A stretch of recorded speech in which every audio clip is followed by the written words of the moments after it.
ऋतिक रोशन की एक फिल्म आई थी सुपर 30। सुपर 30 बिहार के गणितज्ञ आनंद कुमार की जिंदगी पर आधारित थी। अब मैं इस फिल्म का जिक्र क्यों कर रहा हूं ये मैं आपको बताता हूं। नमस्कार, मैं सीमांत बिलाई टाइम्स देखना शुरू कर चुके हैं। दरअसल सुपर 30 इस फिल्म के तर्ज पे दुर्ग के गर्ल्स कॉलेज में कुछ प्रोफेसर्स ने मिलकर एक पहल की है। पहल का नाम और योजना का नाम है मोर नोनी योजना, जिसके तहत उन छात्राओं को पढ़ाया जा रहा है जो वाकई जरूरतमंद है। प्रोसेस क्या है? दरअसल 30 प्रोफेसर हैं जो आपस में पैसा इकट्ठा करके उन जरूरतमंद छात्राओं की फीस पे करते हैं और जो उनकी जरूरत की चीजें हैं वो उन्हें मुहैया कराते हैं। अब आपको दिखाते हैं इसी सुपर 30 की ये सुपर रिपोर्ट। दुर्ग जिले में मौजूद शासकीय वामन राव पाटनकर गर्ल्स कॉलेज, जिसे आप ज्यादातर गर्ल्स कॉलेज के नाम से जानते हैं, जहां हर साल 3700 से ज्यादा बेटियां अपना नाम इनरोल कराती हैं। इनमें शहर ही नहीं ग्रामीण क्षेत्रों की गरीब घरों की बच्चियां भी आती हैं। महाविद्यालय में कई छात्राएं ऐसी भी हैं जो आर्थिक स्थिति खराब होने के कारण पढ़ाई नहीं कर पाती। कई फीस न दे पाने के कारण कॉलेज के सेकेंड ईयर तक भी नहीं पहुंच पाती और बीच में ही पढ़ाई छोड़ देती है। कॉलेज के 30 प्रोफेसर ने मिलकर ऐसी एक एक बेटी को अपनी बेटी की तरह पढ़ाने का बीड़ा उठाया है। गर्ल्स कॉलेज के प्रिंसिपल डॉक्टर सुशील चंद तिवारी ने बताया, कोरोना संक्रमण काल के दौरान जब लोगों के रोजगार के साधन बंद हो गए, पूरे देश में लॉकडाउन लगा, उस समय कई बच्चियों को अपनी पढ़ाई बीच में ही रोकनी पड़ी। ये देखकर कॉलेज के प्रोफेसर काफी चिंतित हुए। उन्होंने एक बैठक बुलाई और मंथन किया, आखिर इतनी अधिक संख्या में बेटियां कॉलेज क्यों छोड़ रही हैं। उसमें निष्कर्ष सामने आया कि सामान्य वर्ग की बेटियां जो महाविद्यालय की फीस और अन्य खर्च नहीं उठा पा रही हैं, कॉलेज छोड़ने को मजबूर हो रही हैं। उनके अभिभावक उन्हें कॉलेज नहीं भेज रहे हैं। बस फिर क्या था? प्रोफेसर ने तत्काल निर्णय लिया कि अब कोई भी बेटी शिक्षा से दूर नहीं होगी।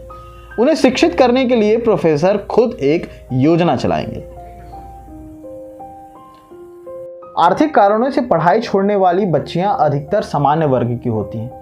कॉलेज तक पहुंचना इनके लिए इसलिए भी मुश्किल होता है क्योंकि इनके लिए कोई ऐसी योजना नहीं होती जिसका इन्हें लाभ मिल सके, या ऐसी कोई छात्रवृत्ति नहीं होती जिससे इनकी मदद हो सके, और इसीलिए इन छात्राओं के पास पढ़ाई छोड़ने के अलावा कोई चारा नहीं बचता। प्रिंसिपल डॉक्टर सुशील चंद तिवारी ने बताया कि महाविद्यालय के 30 प्रोफेसर ने मिलकर ऐसी जरूरतमंद बेटियों की पढ़ाई का पूरा खर्च उठाने की जिम्मेदारी ली है।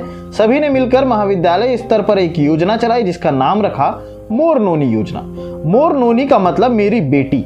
मोर नोनी योजना के तहत हर प्रोफेसर कम से कम 2 बेटियों की पढ़ाई का पूरा खर्च उठाते हैं। इतना ही नहीं, अब इस योजना के प्रोफेसर के बच्चे भी सहयोग करने लगे हैं। कई ऐसे प्रोफेसर हैं जिनके बच्चे एक साथ 10-10, 20-20 बेटियों की पढ़ाई का खर्च उठा रहे हैं, उनकी फीस भी भर रहे हैं। मोर नोनी योजना ये हमारे महाविद्यालय के प्राध्यापकों के द्वारा आरंभ की गई है विगत 3 वर्ष से।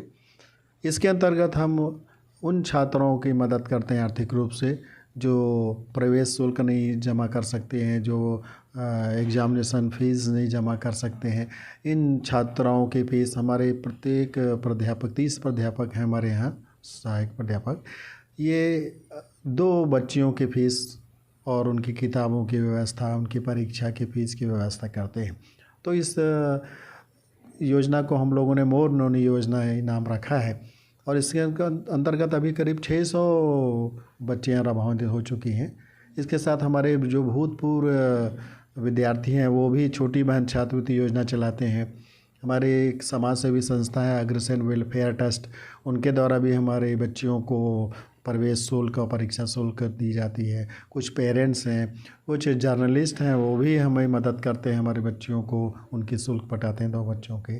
तो इस प्रकार से इस योजना में हम उन छात्रों की मदद करते हैं जिन्हें किसी प्रकार की छात्रवृत्ति नहीं मिलती है, जिनके पेरेंट्स बहुत गरीब हैं, मजदूर वर्ग के हैं या रिक्शा चालक हैं, ठेला चालक हैं, इनके बच्चियों की फ़ीस हम लोग पटाते हैं। सर, सुपर 30 के कॉन्सेप्ट कहाँ से आया था? सुपर 30 तो ये नाम दिया गया है और सभी जो हमारे शिक्षक हैं वो सभी एक ही सोच के रखते हैं कि हमको किसी प्रकार से कन्या शिक्षा को बढ़ावा देना है। चूँकि हमारा ये कन्या महाविद्यालय है और शासन की भी योजनाएं हैं कि हमें छात्राओं की ज़्यादा से ज़्यादा उनको पढ़ाई की तरफ से जोड़ें, वो किसी पढ़ाई से वो वंचित ना हो। इन सब योजनाओं को लेकर ही हम लोगों ने सोचा कि इस प्रकार की मदद करें।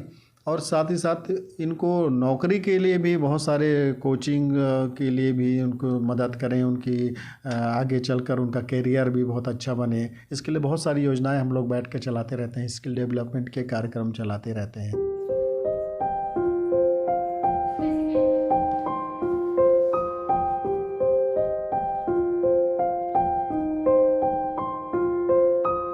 बना के रखना, मतलब ये नहीं कि क्लासरूम में एक साथ बैठे, पहले बैठते वैसे नहीं, दूर दूर डिस्टेंस बना के रखें। तब तो आप भी सुरक्षित रहोगे और कोई भी कहीं तो लिखा तो नहीं है कि किसमें संक्रमण नहीं है, लेकिन पूरी सावधानी।